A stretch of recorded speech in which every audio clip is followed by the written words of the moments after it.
وروسته له هغې چې ایران اعلان وکړ د امریکا پر اهدافو یې غچ اخیستونکي بریدونه کړي دي، بحرین وویل چې د شنبې په ورځ پرې ایران د ډرون برید کړی.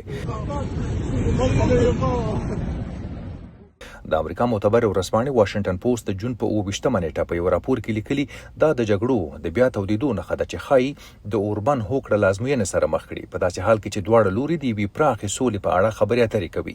د ایران د بهرنیو چارو وزارت وویل چې په منځني ختیځ کې یې د امریکا پر اهدافو بریدونه کړي، یوه ورځ وروسته له هغې چې امریکا د جمعې په ورځ د ایران د توغندیو او بې پیلوټ الوتکو د زیرمو پر ځایونو بریدونه وکړل. امریکا وویل چې دا بریدونه یې د پنجشنبې په ورځ د هرمز له تنګي څخه د وتونکي یوې سوداګریزې بیړۍ پر وړاندې د ایران د برید په غبرګون کې کړي دي.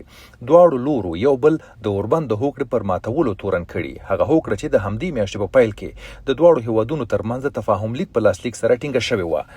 واشنګټن پوسټ وړاندې خبر ورکړی چې همدارنګه د شنبې په ورځ د بریتانیا د سمندري سوداګرۍ عملیاتي ادارې چې د بریتانیا د سمندري ځواکونو لخوا اداره کیږي راپور ورکړ چې د هرمز په تنګي کې یو ټانکر ویلي چې د نامعلوم توغندي له امله لګېدلی او بیړۍ یې زیانمنه شوې ده.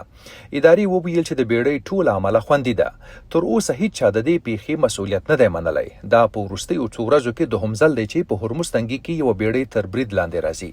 له دې لږ وروسته د دغې ادارې ګډ سمندري معلوماتي مرکز د امنیتي ګواښ کچه لوړې ته پورته کړه او دلیل یې د سوداګریزو بیړیو بریدونه او په دې حیاتي اوبه کې د ماینونو شتون یاد کړ. هغه اهداف او ځایونه چې تهران د شنبې په ورځ د بریدونو په توګه اعلان کړل لا هم روښانه نه دي. د امریکا پوځ سمدستي دا ونه ویل چې آیا په بحرین کې د امریکا پوځي شتمنۍ تر برید لاندې راغلي که نه، خو د بحرین د بهرنیو چارو وزارت وویل چې د شنبې سهار پرې ایران د ډرونونو بریدونه کړي. دغه وزارت د ایران دوامداره بریدونه وغندل او ویل چې دا په داسې وخت کې کیږي چې سیمه ییزې او نړیوالې هڅې د کړکېچ د کمولو پر لور روانې دي. خو دا یې ونه ویل چې ډرونونه شنډ شوي وو او که کوم زیان هم اوښتی وه. دغه وزارت د بریدونو په اړه د نورو معلوماتو غوښتنې ته سمدستي ځواب ورنه کړ. متحده عربي اماراتو هم دغه بریدونه وغندل. بحرین د امریکا د سمندري ځواکونو د 5مې بیړۍ کوربه دی او د جګړې په اوږدو کې څو ځله د ایران د بریدونو هدف ګرځېدلی. همدا اونۍ د امریکا د بهرنیو چارو وزیر مارکو روبیو بحرین ته سفر کړی و او هلته یې د خلیج د متحدینو سره ولیدل څو هغوی ته ډاډ ورکړي چې امریکا د سیمې ثبات ته ژمنه ده.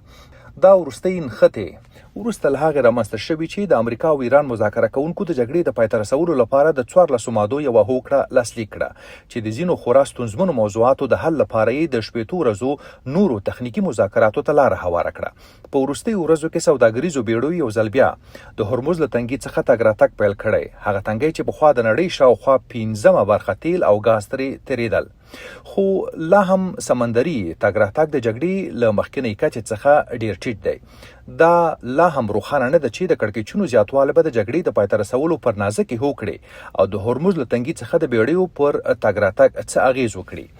د شنبې په ورځ د ایران د اسلامي انقلابي ساتونکو ځواکونو په یو بیان کې چې پکې یې د امریکا پر پوځي اهدافو د بریدونو ادعا کړې وه خو جزیات یې نه وو ورکړي، د نورو نښتو ګواښ هم وکړ. په دې بیان کې راغلي که بیا تیری وشي زموږ غبرګون به لا پراخ وي. دغه څرګندونې د ایران نیمه رسمي خبري اژانس تصنیم خبرې کړې دي.